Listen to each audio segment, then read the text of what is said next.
선수가 안 보여. 라고 해서 새벽에 갔대. 감독한테 얘기도 없이.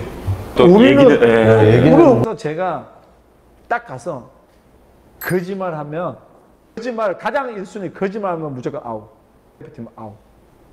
그러다 보니까 그게 고쳐지기 시작하는 거예요. Dalam video podcastnya Shin Tae-yong memberi penjelasan bahwa dia sangat membenci pemain yang berbohong.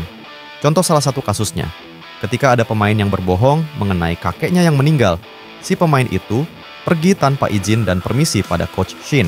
Padahal kakek sang pemain muncul dan terlihat baik-baik saja di beberapa minggu kemudian.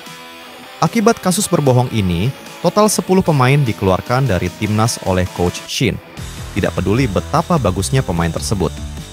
Jadi Coach Shin menegaskan bahwa tidak ada tempat bagi pemain-pemain yang gak nurut di bawah kepelatihannya.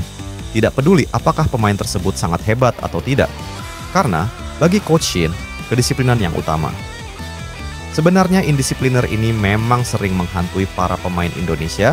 Sejak dulu saja, beberapa pemain bahkan bisa dengan entengnya tidak mengindahkan panggilan timnas atau melakukan indisipliner. Hanya saja pelatih dulu tak setegas Coach Shin yang langsung mengeluarkan pemain yang bersangkutan. Perlu diketahui, penting bagi pemain untuk memiliki rasa respek pada pelatih, sehingga pelatih bisa menjalankan rencananya terhadap tim dengan lancar. Ini juga termasuk penting bagi pelatih untuk mendapat rasa hormat dari para pemain, berkaitan juga dengan bagaimana pelatih bisa menguasai ruang ganti, yang berdampak besar bagi tim. Sebuah tim akan kesulitan jika pelatih tidak pandai menguasai ruang ganti, akan muncul pemain yang ogah-ogahan, pemain egois, atau tidak mau mematuhi keinginan pelatih. Nah, ini akan berimbas ke lapangan, di mana permainan tim akan menjadi kacau dan tidak efektif.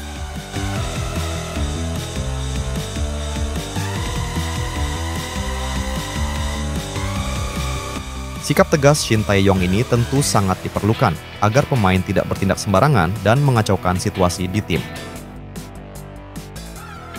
Terbukti beberapa pemain yang sebelumnya melakukan tindakan indisipliner seperti Nur Hidayat dan Osvaldo Hai menyesal telah melakukan indisipliner karena membuat mereka tidak terpilih lagi untuk tim nasional.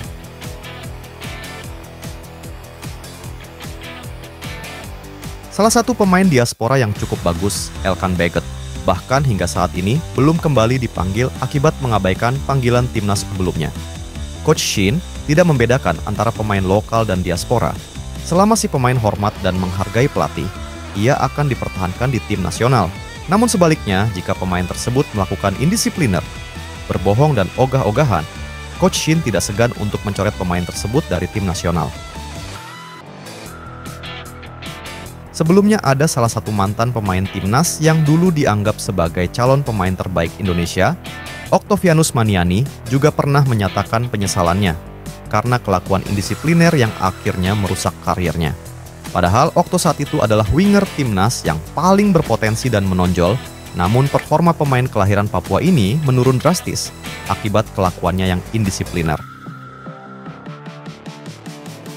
Jadi ini penting sekali, di mana sikap hormat dan menghargai terhadap pelatih benar-benar diterapkan oleh Coach Shin Tae-yong. Kita masih ingat ketika era kegelapan sepak bola Indonesia, beberapa pelatih terkesan terlalu memaafkan pemain yang indisipliner karena dia pemain hebat, namun sejatinya itu malah mengacaukan tim. Sikap ini juga membuat performa para pemain hebat Indonesia kala itu menjadi turun karena cepat puas, kurang disiplin dan ogah-ogahan. Maka dari itu, tipe pelatih tegas dan disiplin sangat cocok untuk tim nasional Indonesia. Seperti yang dikatakan Domingus Mampioper, seorang jurnalis dan pemerhati sepak bola Papua. Ia khawatir tentang pesepak bola nasional, khususnya Papua. Menurutnya, pemain Papua yang dikenal dengan bakat alaminya dalam sepak bola justru memiliki masalah akut, yakni indisipliner. Sudah menjadi rahasia umum, masalah indisipliner pemain Papua itu menjadi penghambat bakat alami mereka. Perlu ada upaya dan orang yang tepat untuk memperbaiki ini, ujar Domingus. Sebenarnya ini masalah yang dihadapi pemain dari seluruh Indonesia. Ketegasan Shin Tae-yong diharapkan dapat merubah perilaku tersebut.